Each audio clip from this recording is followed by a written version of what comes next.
conocido por muchos y aceptado por pocos. El siguiente programa se trata de romper el paradigma y aclarar qué es realmente el espiritismo. ¿Es ciencia o religión? ¿Verdad o falsedad? ¿Existe la vida después de dejar el cuerpo? A continuación, Espíritu Libre.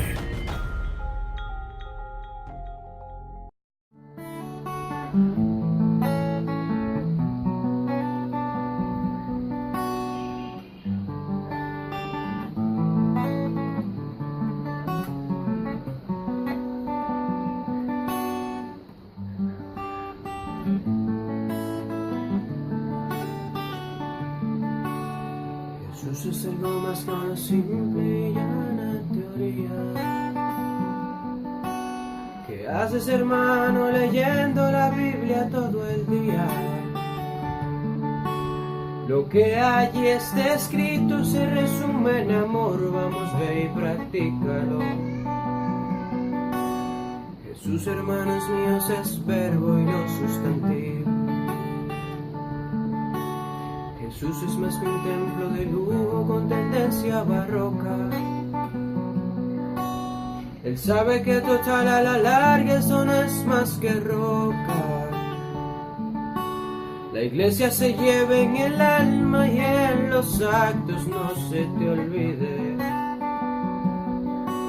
que Jesús, hermanos míos, es verbo y no sustantivo. Jesús es más que un grupo de señoras de muy negra conciencia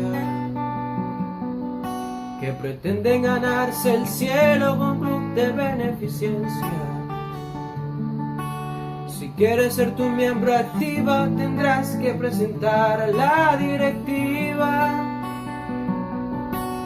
tus cuentas de ahorros en Suiza y vínculos oficiales. Jesús es más que presignarse, hincarse y hacer de esto alarde. Él sabe que quizás por dentro la conciencia les arde. Jesús es más que una flor en el altar, salvadora de pecados. Jesús, hermanos míos, es verbo y no sustantivo.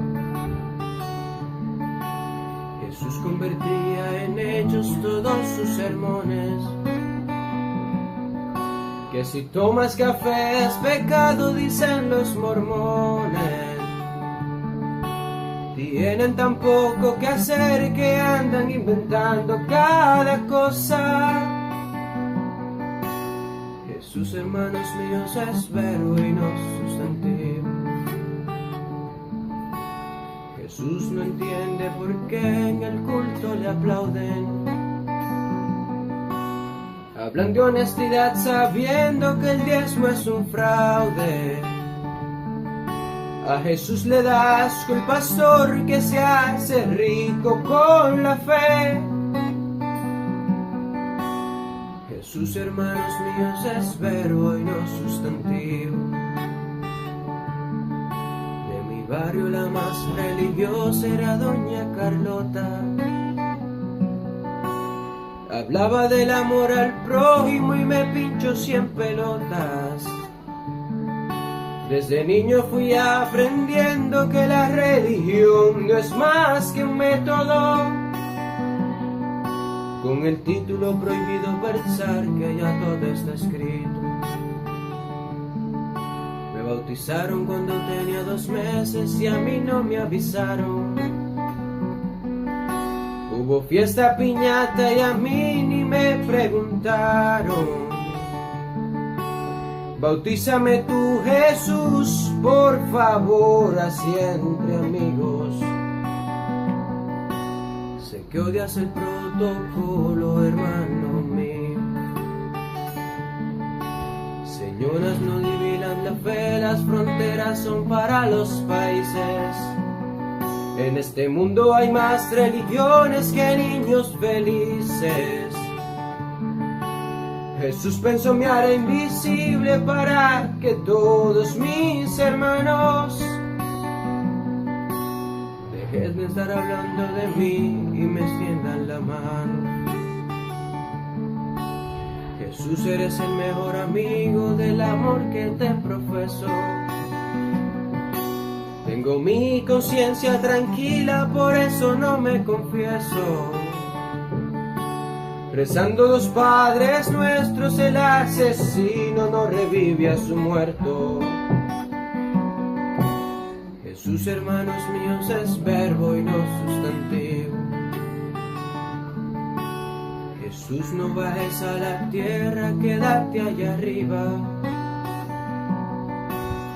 Todos los que han pensado como tú ya están a boca arriba, olvidados en algún cementerio y de equipaje sus ideales. Murieron con una sonrisa, porque fueron verbo y no sustantivo.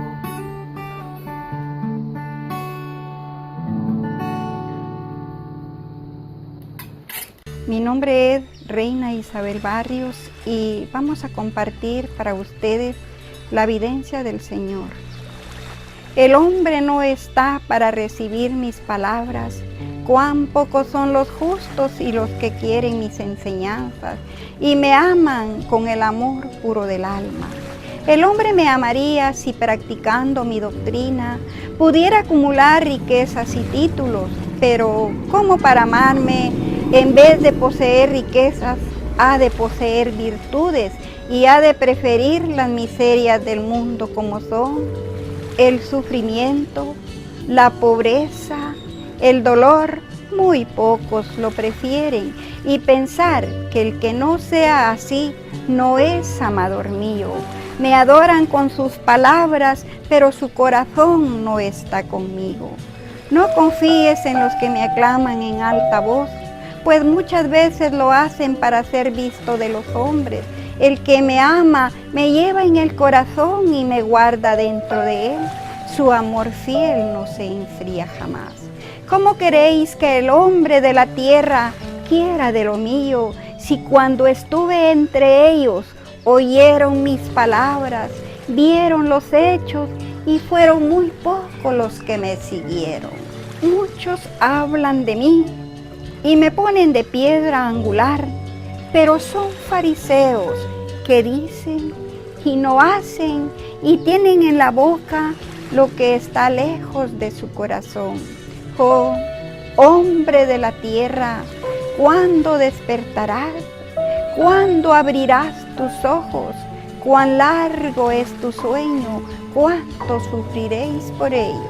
Esta fue la evidencia del Señor que hemos llevado para cada uno de ustedes y esperamos que quede en la mente y enseguida que baje a su corazón, porque es un mensaje tan ilustrador para cada uno de los seres humanos que estamos poblando la tierra.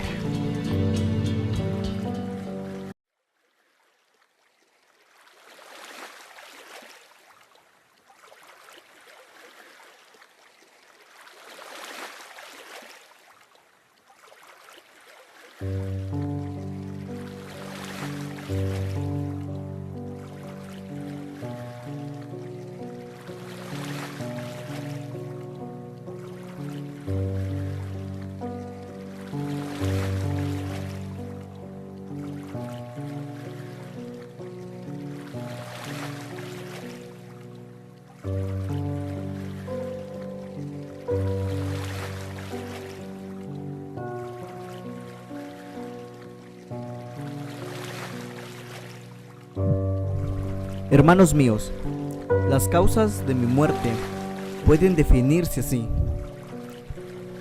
El delito de Jesús en el pasado fue el de facilitar las sediciones populares, propalando por el intermedio de los sacerdotes sospechas de connivencias con los paganos. El delito de Jesús más tarde fue su desviación hacia el culto fundado por Dios mismo, y esta desviación del culto resultó de mayor gravedad y de mayor poder de seducción por la cualidad de Hijo de Dios que Jesús se abrogaba. La ley mosaica tenía que alcanzarle a Jesús, a quien tenía que infligírsele el suplicio de la lapidación, pero el juicio de la casta sacerdotal precisaba la adhesión de esa misma autoridad que a menudo se desentendía de las cuestiones que se suscitaban entre los hebreos y precisaba al Padre. También del curso popular para el cumplimiento de la venganza del clero, por lo cual se tomaron de las últimas predicaciones de Jesús pruebas de culpabilidad como perturbador y abolicionista de las leyes civiles, a más de las religiosas, para hacerlo caer así bajo la jurisdicción de Poncio Pilatos, procurador romano. Y ante el pueblo se le acusó a Jesús por seducción y alianza con el espíritu de las tinieblas. Refiero aquí los motivos de mi condena, motivo cuyo valor discute después. Al mismo tiempo que daré una explicación de cada uno de los delitos que se me acumulaban por defecto de una reproducción inexacta de mis enseñanzas. Ello nos llevará a extensos desarrollos y tendré que honrar el coraje de mi intérprete, que sufrirá por estos minuciosos detalles más de lo que haya sufrido a causa de las anteriores presiones de mi espíritu. José y Andrés preparaban las humillaciones con que fui amagado más tarde, refiriendo lamentables episodios de mi infancia, referentes a los últimos días de mi padre y al abandono de mi madre. Ellos agregaron a la expresión de su falsa piedad, por la que designaban como mi pobreza intelectual, la difamación de mi vida íntima y de mi cualidad de hijo de Dios, mediante viles difamaciones y viles espionajes, con juicios desleales y con una designación burlesca, en cambio, la que yo había tomado. No busquemos, hermanos míos, en los libros del antiguo estilo una explicación del título de Hijo del Hombre, que se me otorgó por burla, como acabó de manifestarlo. Desembarraremos de las tenebrosas historias para poder elevar nuestra narración hasta la sencillez del espíritu, que todo lo aclara. No levantemos, por otra parte, una desaprobación demasiado severa sobre ciertas personalidades, desde que el fermento de las ideas y el empuje del espíritu resulta muy a menudo de causas oscuras para la inteligencia humana. Defendamos nuestra alma y nuestro espíritu en contra de todos los entusiasmos y en contra de todo lo preconcebido Hagamos distinciones entre las diversas graduaciones, pero no maldigamos a nadie.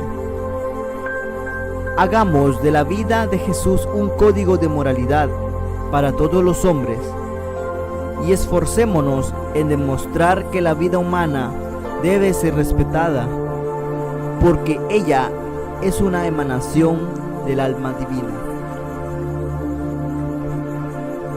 La vida humana encierra en los límites impuestos por el Creador. Es un descanso en medio del camino de la inmortalidad. La vida humana, deformada por el vicio, acortada por los excesos, torturada por los oídos, despedazada por el delito, representa una espantosa falta de razón que revela la bestialidad de la naturaleza, aún no domada, vuelta hacia la bestialidad primitiva a causa de un regreso en el orden ascensional. Las dos, bestialidad de la naturaleza y bestialidad regresiva, constituyen los verdaderos flagelos del mundo. La primera revela la fuerza brutal de la bestia. La otra dirige las tendencias de la bestia como para hacer las más mortíferas. Las dos desarrollan, mediante el contacto, los males asquerosos del alma, del espíritu y del cuerpo. Las dos marchan entre la sangre, se alimentan de orgías, se duermen, vencidas por la saciedad encima de ruinas.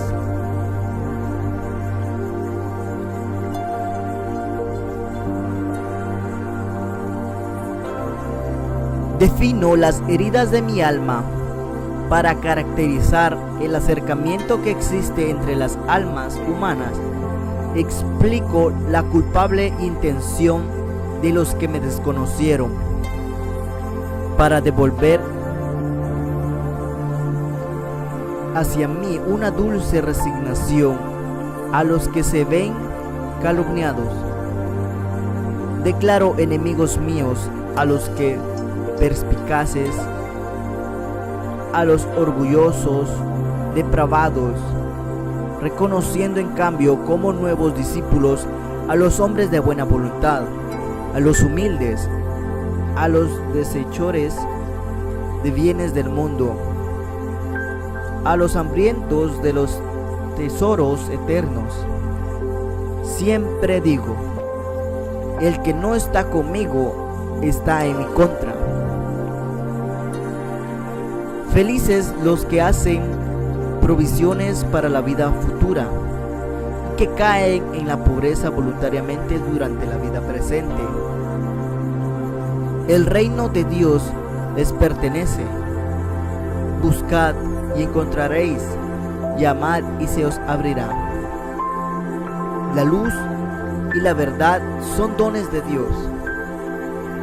Esparcidlas ampliamente entre todos los que os las soliciten, con el ardor de un alma libre y con un espíritu deseoso de las cosas celestes, por cuanto yo soy siempre el Mesías, Hijo de Dios, que desciendo de la luz para sostener todo lo que yo sostuve, para defender todo lo que defendí, para combatir todo lo que por mí ya fue combatido. Por cuanto yo vengo para destruir y para reconstruir, para demostrar a mis discípulos cuál es el reino hacia el cual debo aspirar. Tal reino no es de este mundo, no hay ya lugar a equívocos. El espíritu liberado de las sombras de la naturaleza humana se ilumina de la luz divina, no siéndole ya posible desvariarse por ignorancia ni empequeñecerse por el temor de las crueldades de los espíritus humanos. Este espíritu, desde la elevación en medio de la que Dios lo admitiera, baja hacia este mundo para traeros la concordia y la esperanza, proclamar la inmortalidad y el amor universal en nombre de Dios.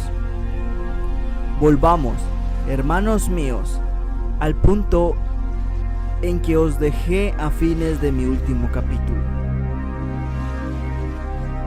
La tranquilidad de que yo gozaba en Betania se parecía al silencio que ya precede a las explosiones, porque en Jerusalén el odio sordo de los sacerdotes empezaba a manifestarse ostensiblemente, y el pueblo, de cuyas simpatías yo no gozaba de las bravatas que lanzara en las proximidades del templo, prestaba oído complaciente a los diseres que se hacía con respeto de la ineptitud y falsa virtud de mis máximas, respeto de la vanidosa pretensión de mi espíritu, que yo me había complacido en evidenciar, juntamente con las demostraciones de mi pobreza y abnegación corporal.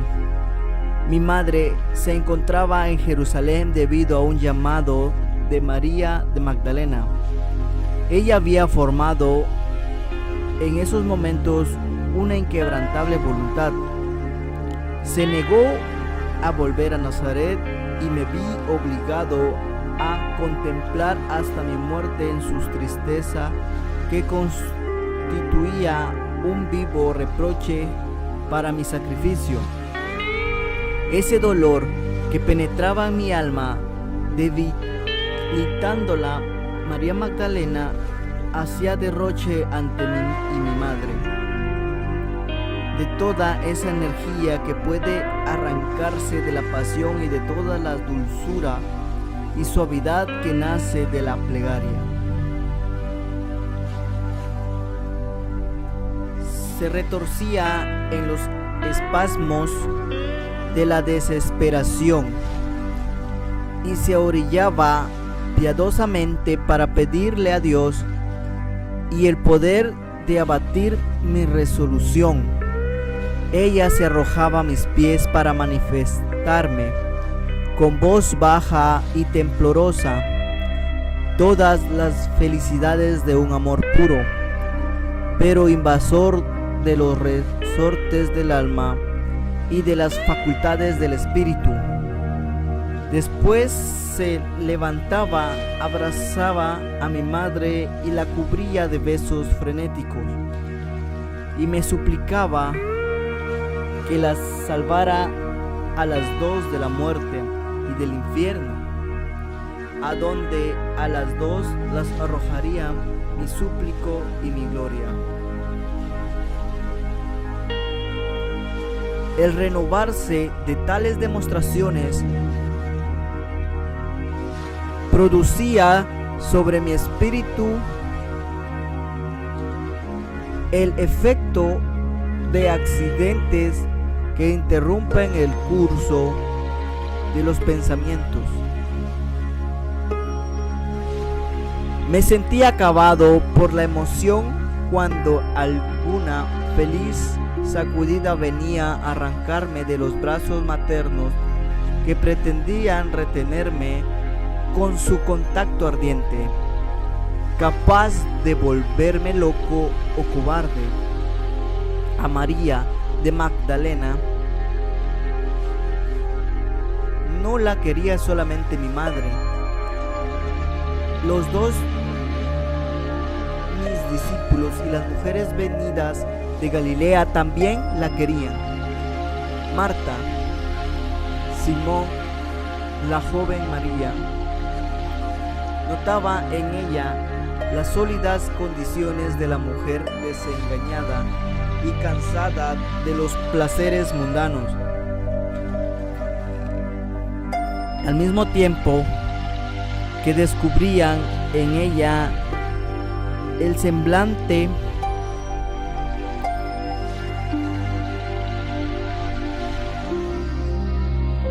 resplandeciente por la gracia y suaves condiciones del alma. María de Magdalena era más instruida que la mayor parte de los que rodeaban.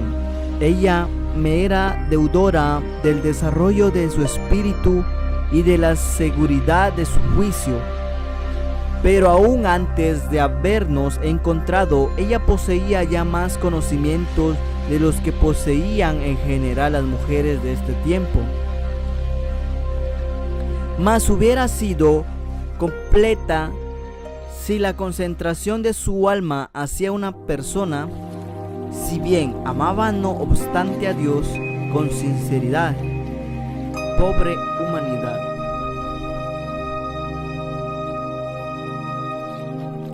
Propuse a mi madre que me siguiera a Betania, para que no les ofreciera a mis hermanos un apoyo con su presencia, por cuanto no venía menos en ellos el destinado propósito de seguirme.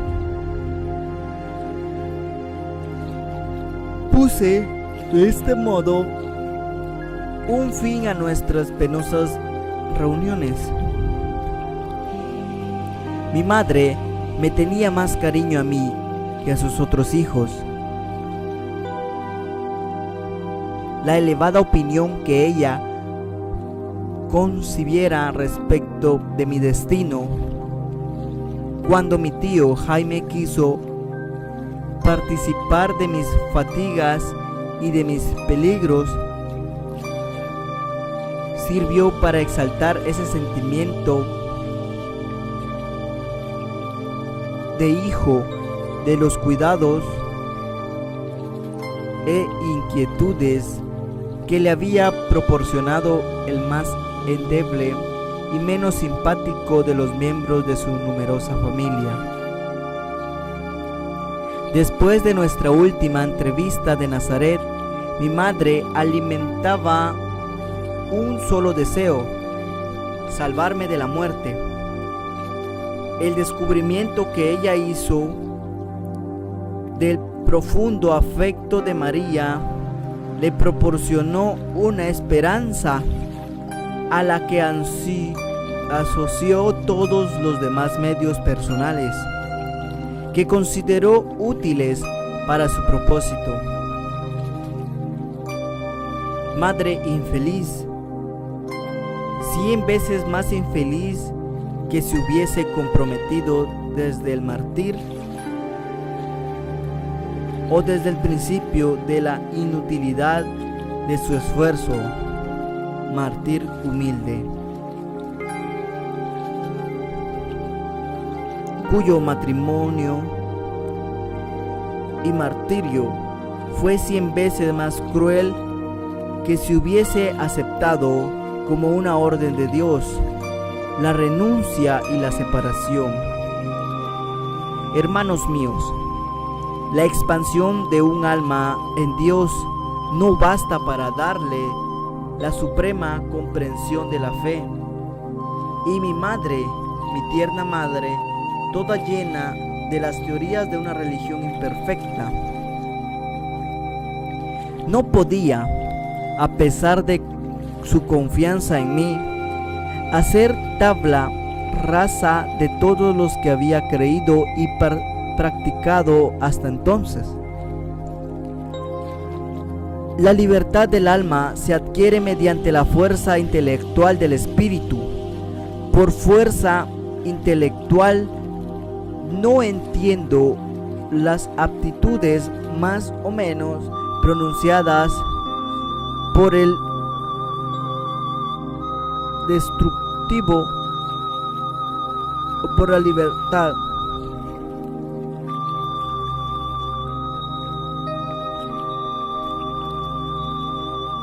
La libertad del alma se adquiere mediante la fuerza intelectual del espíritu.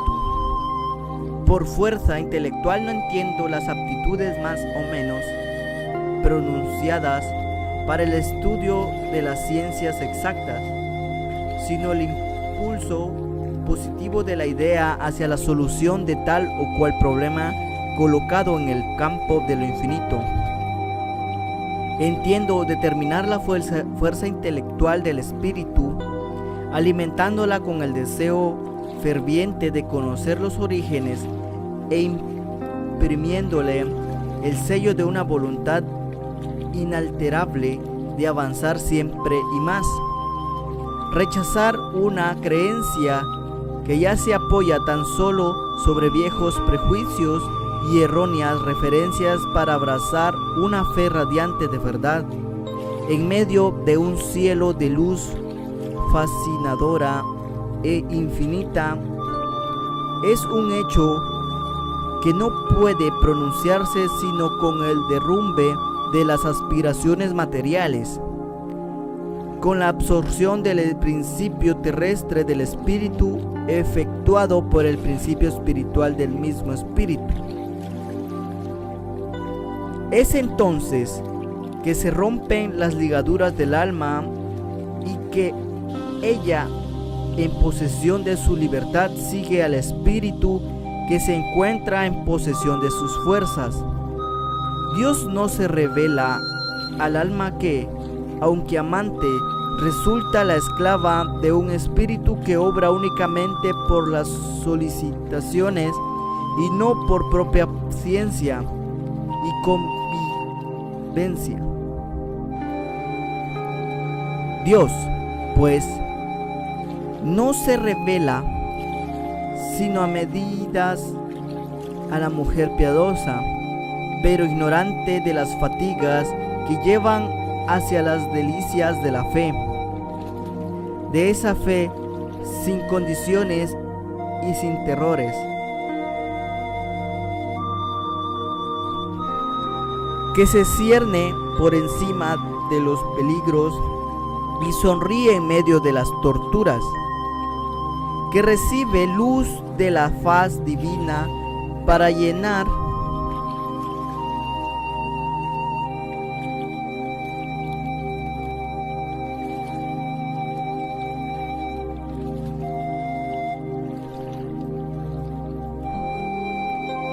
todos los deberes, devorar todas las humillaciones, ir hacia todos los heroísmos.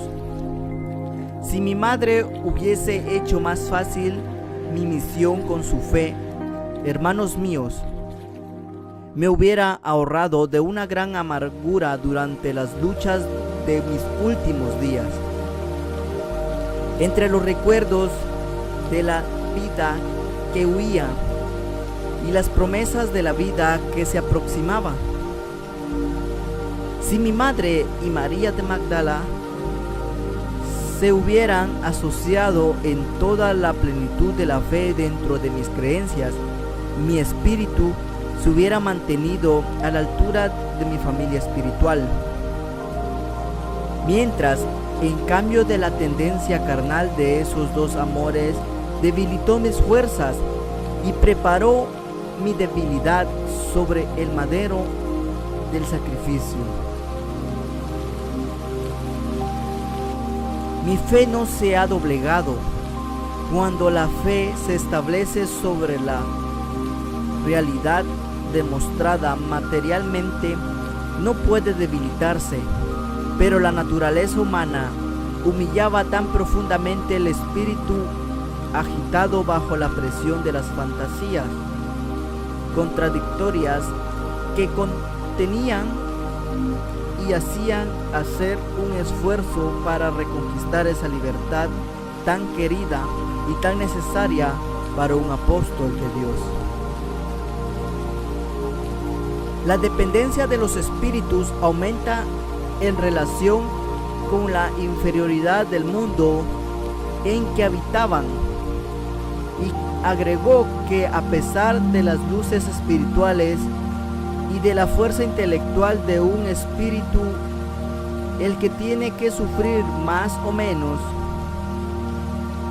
deplorablemente por las sombras arrojadas sobre su ideal y por los asaltos dados a sus convicciones, en un mundo en que todas las creencias religiosas se traducen tan solo con demostraciones referentes al pasado, al porvenir, al presente y al honor del espíritu. La familia de los hombres se compone de alianzas sin homogeneidad y sin fuerzas colectivas para alcanzar su objetivo. Estas alianzas se convierten en lamentables pruebas para los espíritus honrados con la elevación alcanzada precedente en la jerarquía normalmente e intelectual. En el ejercicio de su libertad, el espíritu encuentra la calma necesaria para su fe, el ardor para sus concepciones atrevidas y la decisión para dirigir su obra.